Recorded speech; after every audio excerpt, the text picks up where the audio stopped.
السلام عليكم ورحمة الله وبركاته. نحمده ونصلي على رسوله الكريم. أما بعد فأعوذ بالله من الشيطان الرجيم. بسم الله الرحمن الرحيم. أذن للذين يقاتلون بأنهم ظلموا وإن الله على نصرهم لقدير.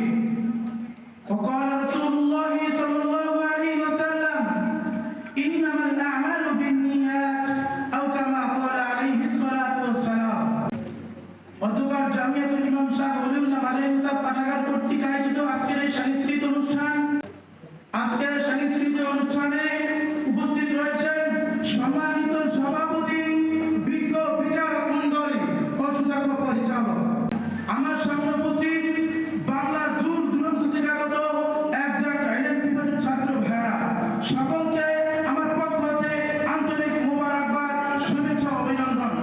মাই selected topic, আমার নির্ধারিত বিষয় হলো ইসলামের জিহাদ সম্পর্কে, গুরুত্ব ও তাৎপর্য সম্পর্কে আমি আপনাদের সম্মুখে কিছু আলোচনা করার চেষ্টা করব ইনশাআল্লাহ তাআলা।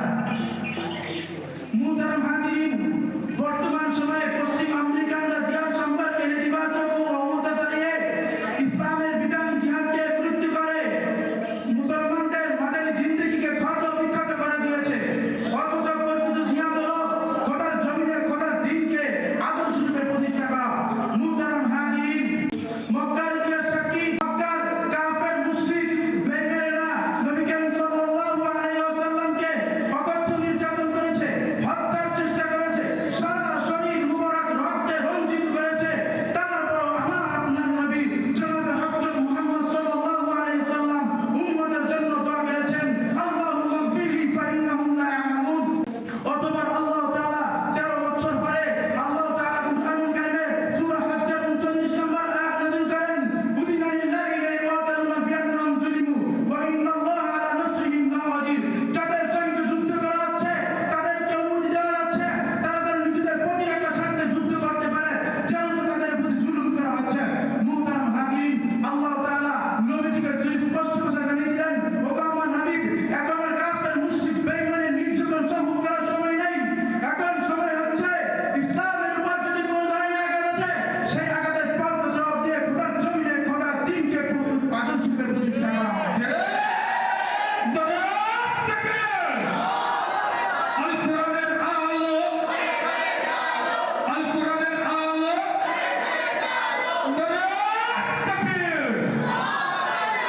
মুহতারাম হাজিরিন, আজকে যারা জিহাদি বৈবর অপরাধে গ্রেফতার করে আদেশ করে, তাদেরকে আমি বলতে চাই, পৃথিবীতে যদি কোনো কিতাব থাকে তাহলে সেই কিতাবে সূরা আনফালের 39 নম্বর আয়াত বলেন, ওয়াকাতিলুম হাত্তা লা তাকুনা ফিতনাতুন ওয়া ইয়াকুনা দীনু লিল্লাহ।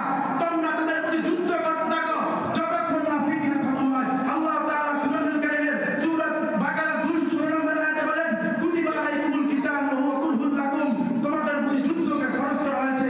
আল্লাহ তাআলা কুরআনুল কারীমের সূরা তাওবার 41 নম্বর আয়াতে বলেন, ওয়াজাহিদু বিআমওয়ালিকুম ওয়া আনফুসিকুম ফি সাবিলিল্লাহ। তোমরা নিজেদের জান মাল দিয়ে আল্লাহর রাস্তায় জিহাদ করো। মুহতারাম হাজিরিন, আজকে যারা জিহাদ চালিয়ে গেলে ইসলামের বিধান জিহাদের বাগে করতে চায়, তাদেরকে আমি বলতে চাই, আমার যদি জিহাদ সম্পর্কে কোনো বাক্য উচ্চারণ করা হয়, তাহলে বাংলা চৌধুরী জনতা বসে থাকবে না। বাংলার 56 জন বঙ্গবন্ধুর ইঞ্চি ইঞ্চি মাটি তুলে করে দিয়ে আমার যুদ্ধ ঘোষণা করবে। তারপরে ইসলামের বিরুদ্ধে জিহাদ সম্পর্কে না কোনো ধরনের সত্য